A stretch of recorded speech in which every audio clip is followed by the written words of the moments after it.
Mittal Patel AB school Chikhli ધોરણ 8 પાઠ 8 કોષ રચના અને કાર્ય.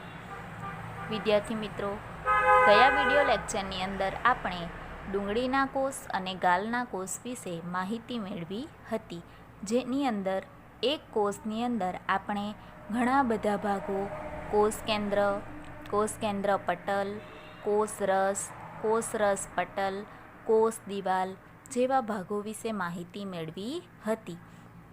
આજે એમાંના જ કોષનું કોષ કેન્દ્ર વિશે આપણે થોડી ડિટેલમાં માહિતી મેળવીશું. ચાલો, કોષ કેન્દ્રની વ્યાખ્યા આપણે જોઈ ગયા હતા કે કોષ કેન્દ્ર કોને કહેવાય, બરાબર? તો સજીવ કોષનો મહત્વનો સંઘટક એટલે કોષ કેન્દ્ર. કોષ કેન્દ્ર એ સજીવ કોષનો મહત્વનો ઘટક ગણવામાં આવે છે. ત્યારબાદ કોષના મધ્ય ભાગમાં ગોળાકાર સંરચના અથવા તો ઘટ્ટ ગોળાકાર સંરચના જોવા મળે, જેને કોષ કેન્દ્ર તરીકે ઓળખવામાં આવે છે. જો વિદ્યાર્થી મિત્રો, આપણે જોઈ ગયા હતા કે આ પ્રમાણે એક કોષ હોય, બરાબર? આ રીતે. અને અહીં શું દર્શાવેલું હતું? આ રીતે, બરાબર? જોઈ ગયા હતા ને? તો અહીં આ અંદરનો જે ભાગ હતો, જેને આપણે શું કીધેલું હતું? કોષ કેન્દ્ર. કોષના મધ્ય ભાગમાં ગોળાકાર ઘટ્ટ સંરચના, એને શું કીધું હતું? કોષ કેન્દ્ર. ત્યારબાદ આ બહારનું પટ છે, તેને શું કહેવામાં આવેલું હતું? કોષ કેન્દ્ર પટલ, બરાબર? તો વિદ્યાર્થી મિત્રો, અહીં આ કોષ કેન્દ્રની આપણે ચર્ચા કરવાની છે. આ ગોળાકાર ઘટ્ટ સંરચનાને કોષ કેન્દ્ર કીધું છે, તો આ કોષ કેન્દ્રમાં પણ ઘણા ભાગો આવેલા છે. કયા કયા ભાગો? કોષ કેન્દ્રમાં શું આવેલું છે તે આપણે જોઈએ. ચાલો, કોષ કેન્દ્રમાં કોષ કેન્દ્ર પટલ, કોષ કેન્દ્રિકા અને રંગસૂત્ર આવેલા હોય છે. ચાલો, પહેલું જોઈએ કોષ કેન્દ્ર પટલ. ચાલો, કોષ કેન્દ્ર પટલ કોને કહેવાય? તો અહીં આકૃતિમાં તમે જોઈ શકો છો, આ શું છે? કોષ કેન્દ્ર. અને એની બહાર ગોળાકાર જે પડ આવેલું છે એને કહેવાય કોષ કેન્દ્ર પટલ. ત્યારબાદ તમને અહીં આ તૂટક નાની રચના જોવા મળે છે, એ શું છે? કોષ રસ, બરાબર? તો અહીં કોષ કેન્દ્ર પટલ એટલે આપણે આ ગણ્યું છે. તો શું છે અંદર? જોઈએ. કોષ કેન્દ્રને કોષ રસથી અલગ કરે છે. કોણ અલગ કરે છે? કોષ કેન્દ્ર પટલ. કોષ કેન્દ્રને એટલે કે આ કોષ કેન્દ્ર છે, કોષ રસથી અલગ કરે છે. કોષ કેન્દ્રને આ કોષ રસથી અલગ કરતું પટલ એટલે શું કહેવામાં આવે? કોષ કેન્દ્ર પટલ. સમજ પડી ગઈ? કોષ કેન્દ્રને કોષ રસથી અલગ કરતું પટલ એટલે કોષ કેન્દ્ર પટલ. હવે આ જે કોષ કેન્દ્ર પટલ છે તે આમ કોષ કેન્દ્ર છે, તે આ રીતના છિદ્રો ધરાવતું પડ છે, બરાબર? છિદ્રો ધરાવતું પડ છે, જેથી શું થઈ શકે? તો કોષ કેન્દ્ર અને કોષ રસ વચ્ચે પદાર્થોની અવરજવરનું નિયંત્રણ કરે છે.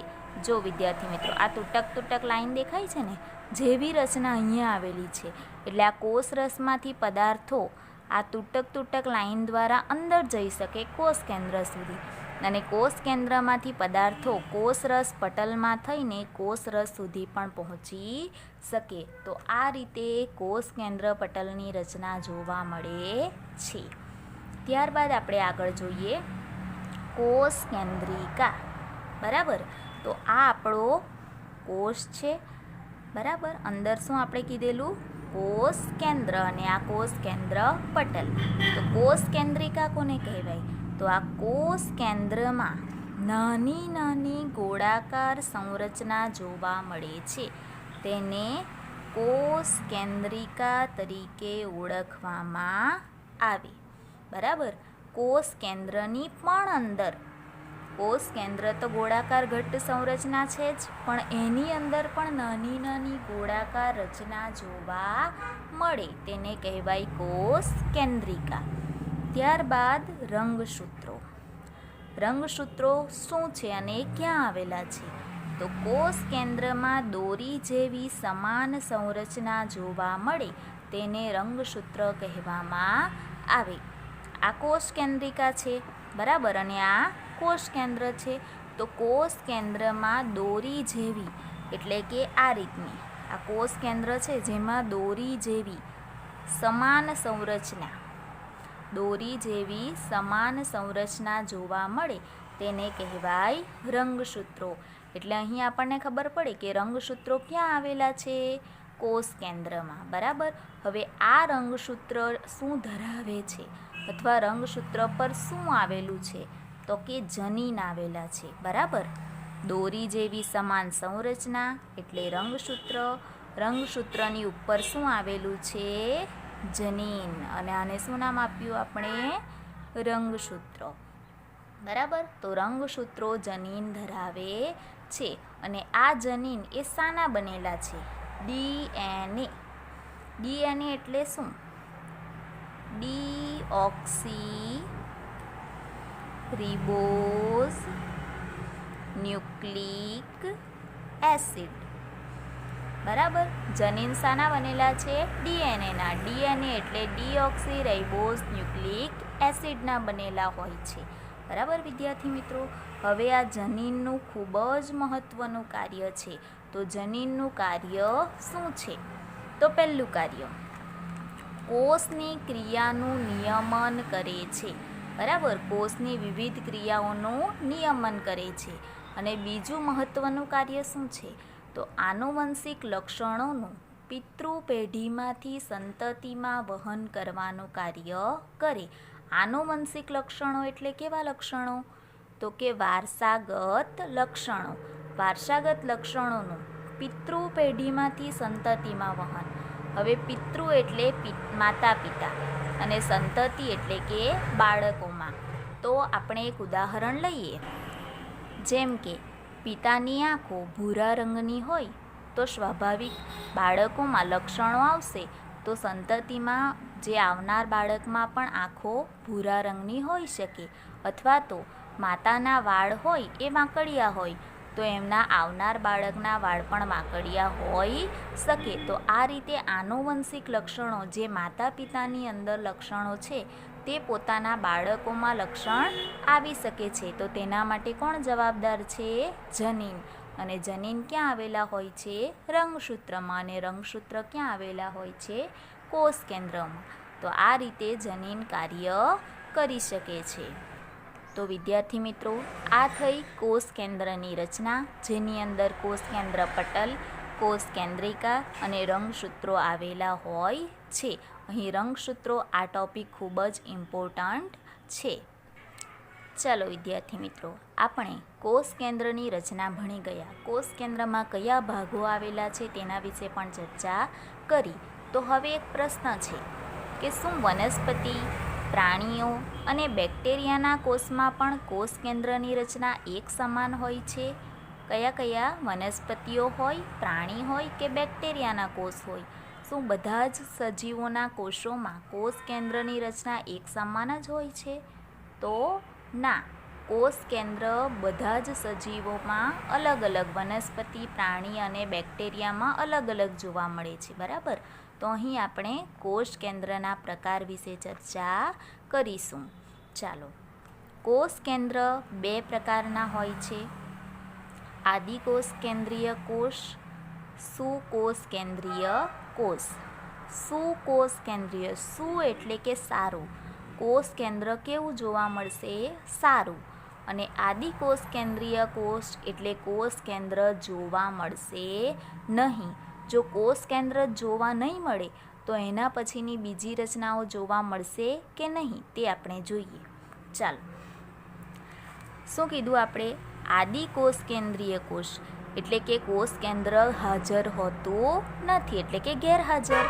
તો જોઈએ, સુયોજિત કોષ કેન્દ્ર હોતું નથી. આપણે જોઈ ગયા ને કે આ રીતે આમ કોષ કેન્દ્ર. તો આદિકોષ કેન્દ્રીય કોષવાળા સજીવો છે જેની અંદર કોષ કેન્દ્ર જોવા મળતું નથી.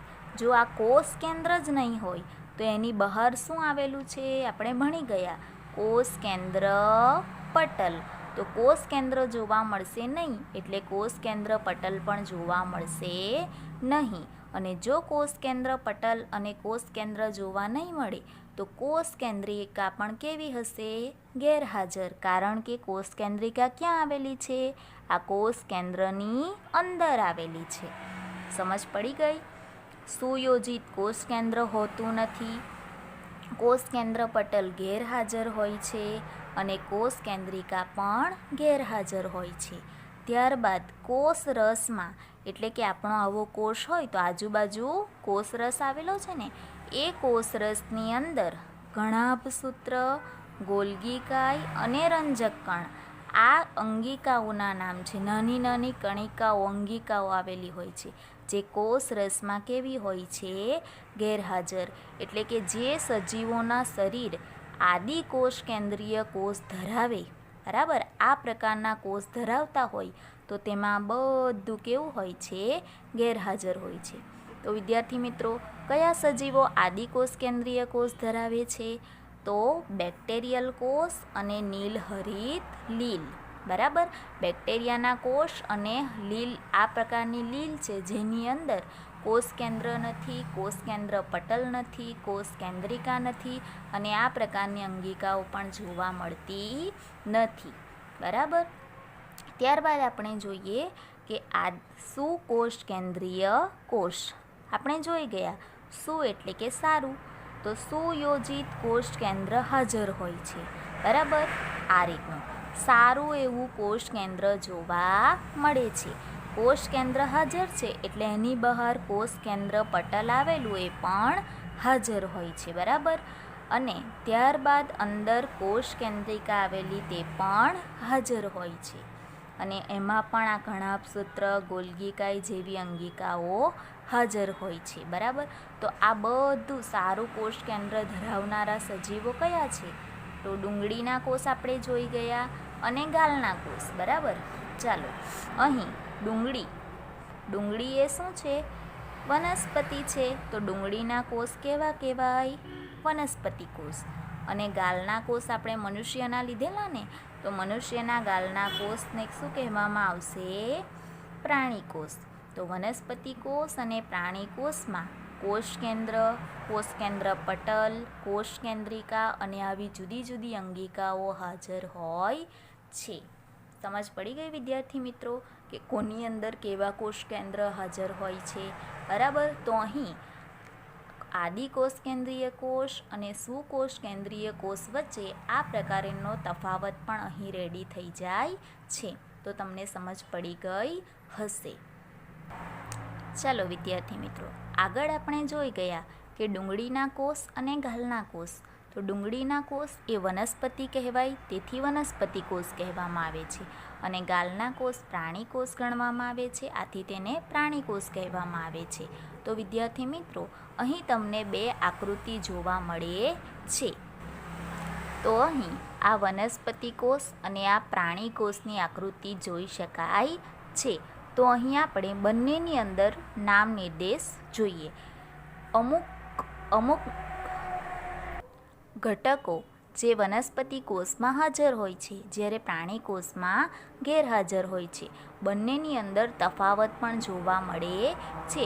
તો કયા ઘટકો વનસ્પતિ કોષમાં હાજર હોય છે અને કયા ઘટકો પ્રાણી કોષમાં હાજર હોય છે, આના ઉપરથી આપણને ડિફરન્સ, તફાવત પણ ખબર પડી જશે. તો વિદ્યાર્થી મિત્રો, અહીં તમે આકૃતિ જોઈ શકો છો. આ વનસ્પતિ કોષની છે અને આ પ્રાણી કોષની છે. તો અહીં તમને આ જે બહારનું પડ જોવા મળે છે, બરાબર, આ ચોરસ, બરાબર, લાઈન જોવા મળે છે બહારની, એને કહેવાય કોષ દિવાલ. બરાબર, વનસ્પતિ કોષમાં અહીં કોષ દિવાલ આવેલી છે, જ્યારે પ્રાણી કોષમાં કોષ દિવાલ આવેલી હોતી નથી. ત્યારબાદ અંદર, આની અંદર તમે જોઈ શકો તો આ જે ભાગ છે, આ બીજું પડ જોવા મળે છે, તેને કહેવાય કોષરસ પટલ. બરાબર, તો અહીં કોષરસ પટલ વનસ્પતિ કોષમાં પણ છે અને પ્રાણી કોષમાં પણ છે. ત્યારબાદ તમે અંદર અહીં આ ભાગ જોઈ શકો છો, બરાબર. અહીં આ મોટો ભાગ જોવા મળે છે, જ્યારે અહીં આ નાનો ભાગ, એને કહેવામાં આવે છે રસધાની, બરાબર.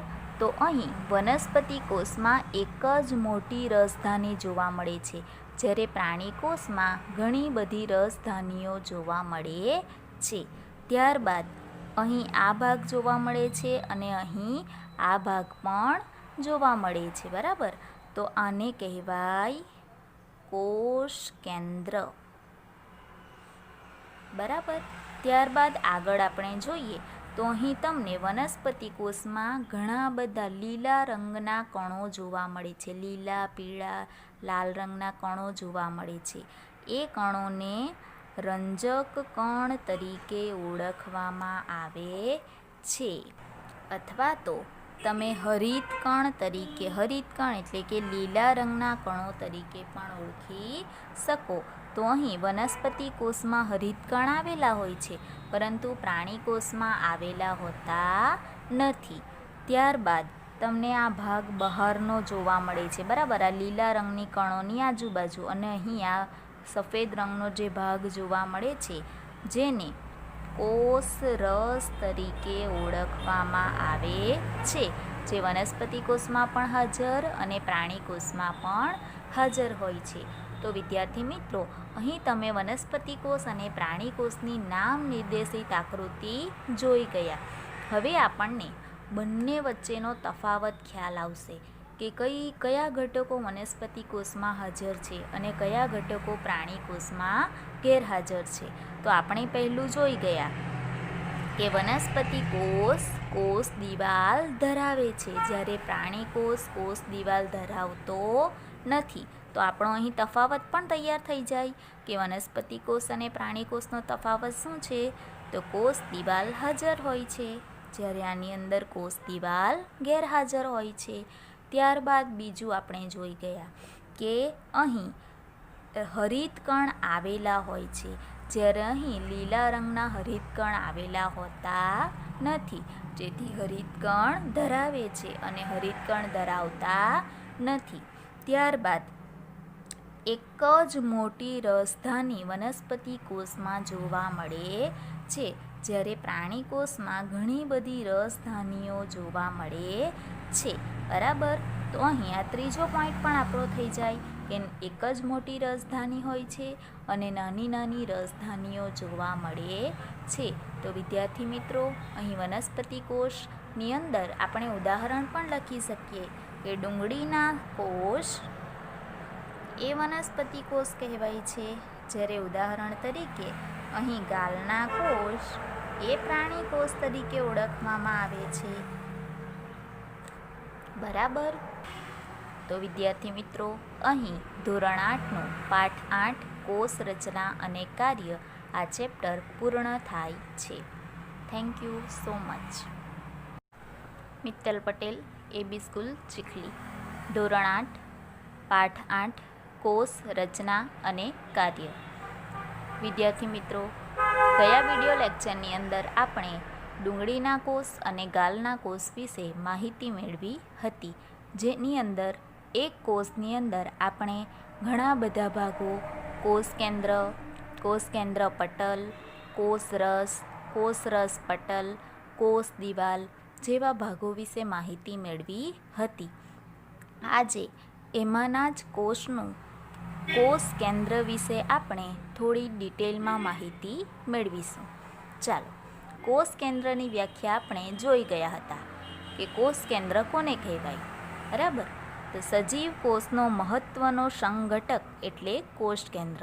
કોષ કેન્દ્ર એ સજીવ કોષનો મહત્વનો ઘટક ગણવામાં આવે છે. ત્યારબાદ કોષના મધ્ય ભાગમાં ગોળાકાર સંરચના અથવા તો ઘટ્ટ ગોળાકાર સંરચના જોવા મળે, જેને કોષ કેન્દ્ર તરીકે ઓળખવામાં આવે છે. જો વિદ્યાર્થી મિત્રો, આપણે જોઈ ગયા હતા કે આ પ્રમાણે એક કોષ હોય, બરાબર, આ રીતે. અને અહીં શું દર્શાવેલું હતું? આ રીતે. બરાબર, જોઈ ગયા હતા ને? તો અહીં આ અંદરનો જે ભાગ હતો જેને આપણે શું કીધેલું હતું? કોષ કેન્દ્ર. કોષના મધ્ય ભાગમાં ગોળાકાર ઘટ્ટ સંરચના, એને શું કીધું હતું? કોષ કેન્દ્ર. ત્યારબાદ આ બહારનું પટ છે તેને શું કહેવામાં આવેલું હતું? કોષ કેન્દ્ર પટલ. બરાબર, તો વિદ્યાર્થી મિત્રો અહીં આ કોષ કેન્દ્રની આપણે ચર્ચા કરવાની છે.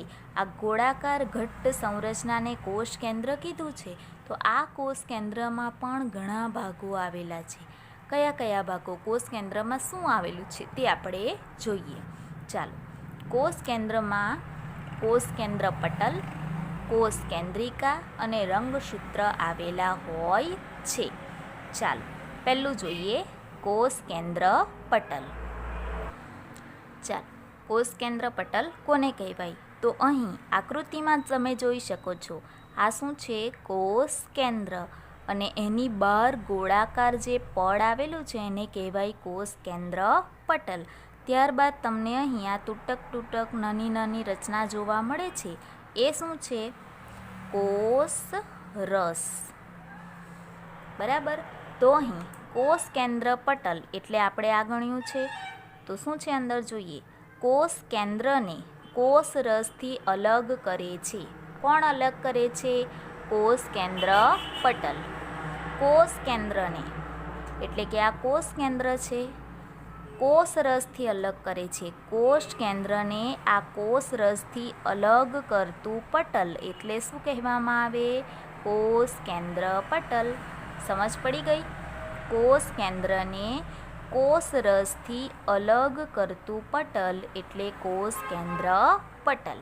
હવે આ જે કોષ કેન્દ્ર પટલ છે તે આમ કોષ કેન્દ્ર છે, તે આ રીતના છિદ્રો ધરાવતું પડ છે. બરાબર, છિદ્રો ધરાવતું પડ છે, જેથી શું થઈ શકે? તો કોષ કેન્દ્ર અને કોષ રસ વચ્ચે પદાર્થોની અવરજવરનું નિયંત્રણ કરે છે. જો વિદ્યાર્થી મિત્રો, આ તૂટક લાઈન દેખાય છે ને, જેવી રચના અહીંયા આવેલી છે. એટલે આ કોષ રસમાંથી પદાર્થો આ તૂટક લાઈન દ્વારા અંદર જઈ શકે કોષ કેન્દ્ર સુધી, અને કોષ કેન્દ્રમાંથી પદાર્થો કોષ રસ પટલમાં થઈને કોષ રસ સુધી પણ પહોંચી શકે. તો આ રીતે કોષ કેન્દ્ર પટલની રચના જોવા મળે છે. ત્યારબાદ આપણે આગળ જોઈએ કોષ કેન્દ્રિકા. બરાબર, તો આ આપણો કોષ છે. બરાબર, અંદર શું આપણે કીધેલું? કોષ કેન્દ્ર, અને આ કોષ કેન્દ્ર પટલ. તો કોષ કેન્દ્રિકા કોને કહેવાય? તો આ કોષ કેન્દ્રમાં નાની નાની ગોળાકાર સંરચના જોવા મળે છે. તેને કોષ કેન્દ્રિકા તરીકે ઓળખવામાં આવે. બરાબર, કોષ કેન્દ્રની પણ અંદર, કોષ કેન્દ્ર તો ગોળાકાર ઘટ્ટ સંરચના છે જ, પણ એની અંદર પણ નાની નાની ગોળાકાર રચના જોવા મળે, તેને કહેવાય કોષ કેન્દ્રિકા. ત્યારબાદ રંગસૂત્રો. રંગસૂત્રો શું છે અને ક્યાં આવેલા છે? તો કોષ કેન્દ્રમાં દોરી જેવી સમાન સંરચના જોવા મળે તેને રંગસૂત્ર કહેવામાં આવે. આ કોષ કેન્દ્રિકા છે. બરાબર, અને આ કોષ કેન્દ્ર છે. તો કોષ કેન્દ્રમાં દોરી જેવી એટલે કે આ રીતની આ કોષ કેન્દ્ર છે, જેમાં દોરી જેવી સમાન સંરચના જોવા મળે તેને કહેવાય રંગસૂત્રો. એટલે અહીં આપણને ખબર પડે કે રંગસૂત્રો ક્યાં આવેલા છે? કોષ કેન્દ્રમાં. બરાબર, હવે આ રંગસૂત્ર શું ધરાવે છે, અથવા રંગસૂત્ર પર શું આવેલું છે? તો કે જનીન આવેલા છે. બરાબર, દોરી જેવી સમાન સંરચના એટલે રંગસૂત્ર. રંગસૂત્રની ઉપર શું આવેલું છે? જનીન, અને આને શું નામ આપ્યું આપણે? રંગસૂત્રો. બરાબર, તો રંગસૂત્રો જનીન ધરાવે છે. અને આ જનીન એ શાના બનેલા છે? ડીએનએ. ડીએનએ એટલે શું? Deoxy ribose nucleic acid. બરાબર. જનીન શાના બનેલા છે? ડીએનએના. ડીએનએ એટલે ડીઓક્સીરાઇબોઝ ન્યુક્લિક એસિડના બનેલા હોય છે. બરાબર વિદ્યાર્થી મિત્રો. હવે આ જનીનનું ખૂબ જ મહત્ત્વનું કાર્ય છે. તો જનીનનું કાર્ય શું છે? તો પહેલું કાર્ય કોષની ક્રિયાનું નિયમન કરે છે. બરાબર. કોષની વિવિધ ક્રિયાઓનું નિયમન કરે છે. અને બીજું મહત્ત્વનું કાર્ય શું છે? તો આનુવંશિક લક્ષણોનું પિતૃ પેઢીમાંથી સંતતિમાં વહન કરવાનું કાર્ય કરે. આનુવંશિક લક્ષણો એટલે કેવા લક્ષણો? તો કે વારસાગત લક્ષણો. વારસાગત લક્ષણોનું પિતૃ પેઢીમાંથી સંતતિમાં વહન. હવે પિતૃ એટલે માતા પિતા અને સંતતિ એટલે કે બાળકોમાં. તો આપણે એક ઉદાહરણ લઈએ. જેમ કે પિતાની આંખો ભૂરા રંગની હોય તો સ્વાભાવિક બાળકોમાં લક્ષણો આવશે. તો સંતતિમાં જે આવનાર બાળકમાં પણ આંખો ભૂરા રંગની હોઈ શકે. અથવા તો માતાના વાળ હોય એ વાંકડિયા હોય તો એમના આવનાર બાળકના વાળ પણ વાંકડિયા હોઈ શકે. તો આ રીતે આનુવંશિક લક્ષણો જે માતા પિતાની અંદર લક્ષણો છે તે પોતાના બાળકોમાં લક્ષણ આવી શકે છે. તો તેના માટે કોણ જવાબદાર છે? જનીન. અને જનીન ક્યાં આવેલા હોય છે? રંગસૂત્રમાં. અને રંગસૂત્ર ક્યાં આવેલા હોય છે? કોષ કેન્દ્રમાં. તો આ રીતે જનીન કાર્ય કરી શકે છે.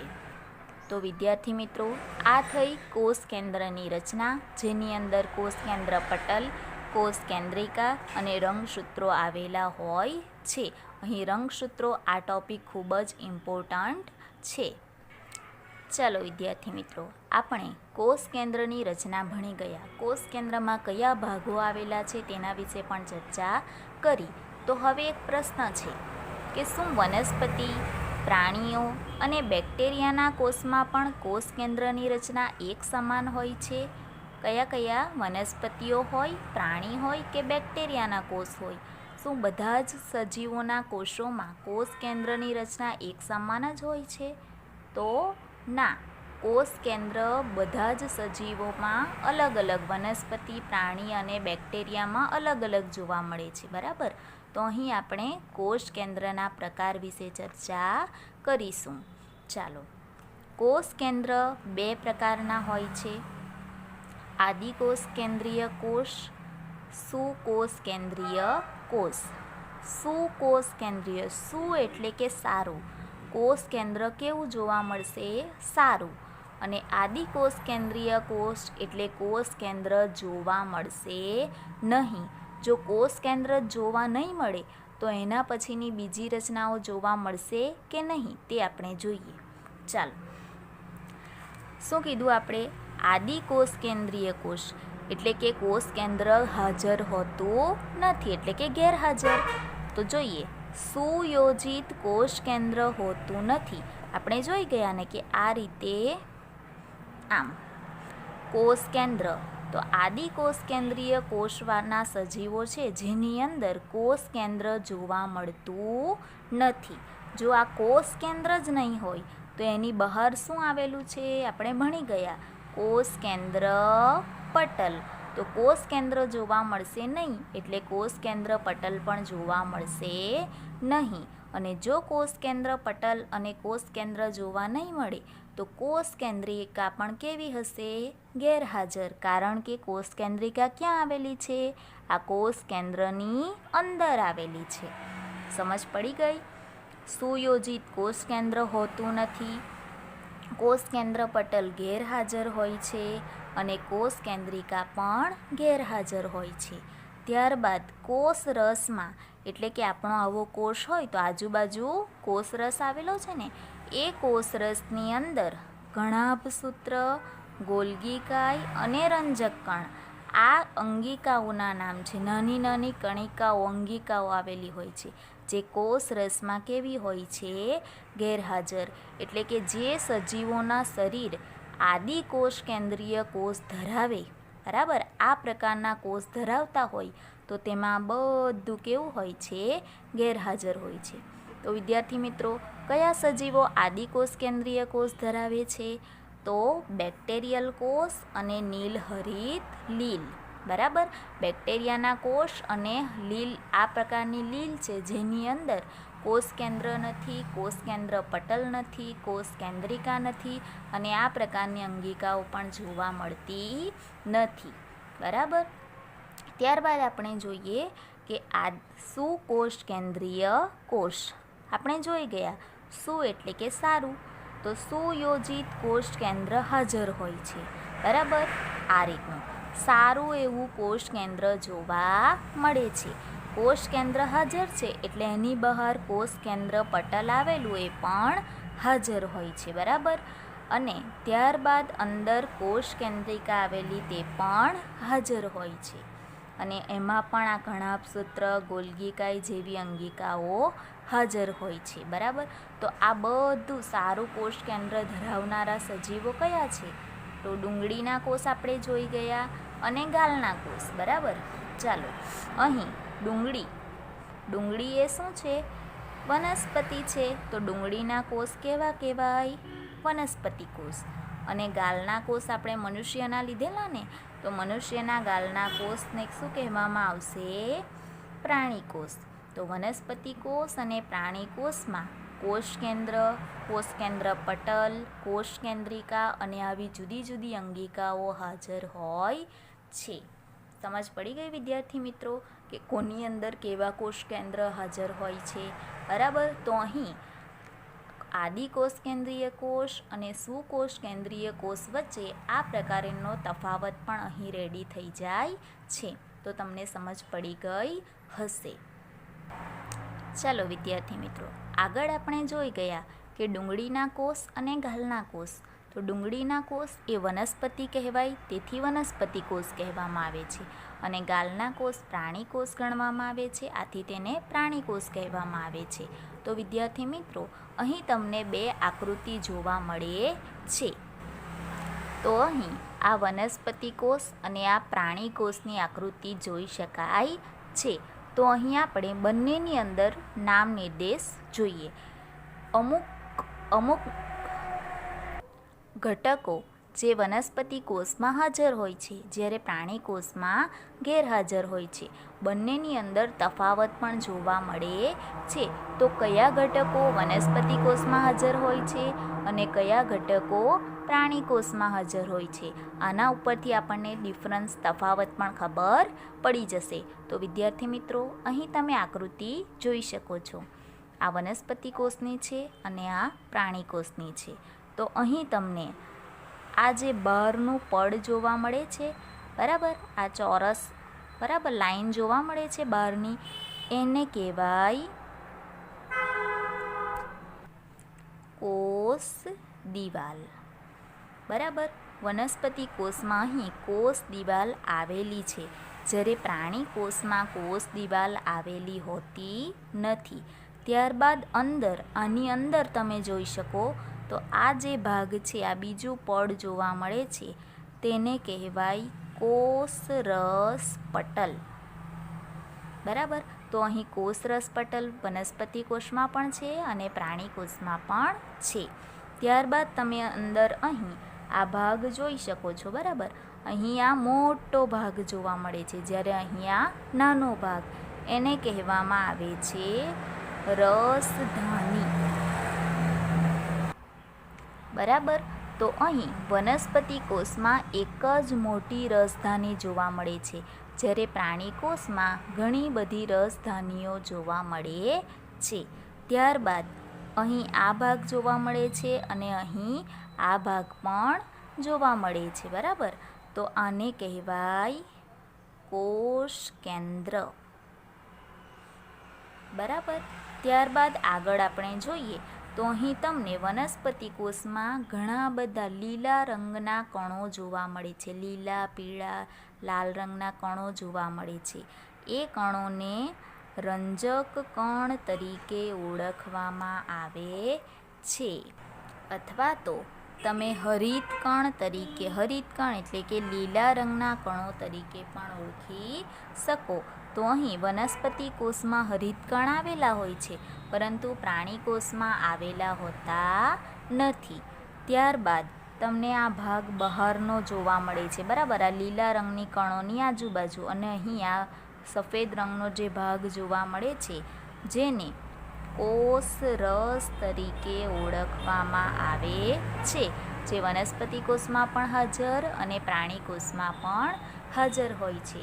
તો વિદ્યાર્થી મિત્રો, અહીં તમે વનસ્પતિ કોષ અને પ્રાણી કોષની નામ નિર્દેશિત આકૃતિ જોઈ ગયા. હવે આપણને બંને વચ્ચેનો તફાવત ખ્યાલ આવશે કે કયા ઘટકો વનસ્પતિ કોષમાં હાજર છે અને કયા ઘટકો પ્રાણી કોષમાં ગેરહાજર છે. તો આપણે પહેલું જોઈ ગયા કે વનસ્પતિ કોષ કોષ દિવાલ ધરાવે છે, જ્યારે પ્રાણી કોષ કોષ દિવાલ ધરાવતો નથી. તો આપણો અહીં તફાવત પણ તૈયાર થઈ જાય કે વનસ્પતિ કોષ અને પ્રાણી કોષનો તફાવત શું છે? તો કોષ દિવાલ હાજર હોય છે, જ્યારે આની અંદર કોષ દિવાલ ગેરહાજર હોય છે.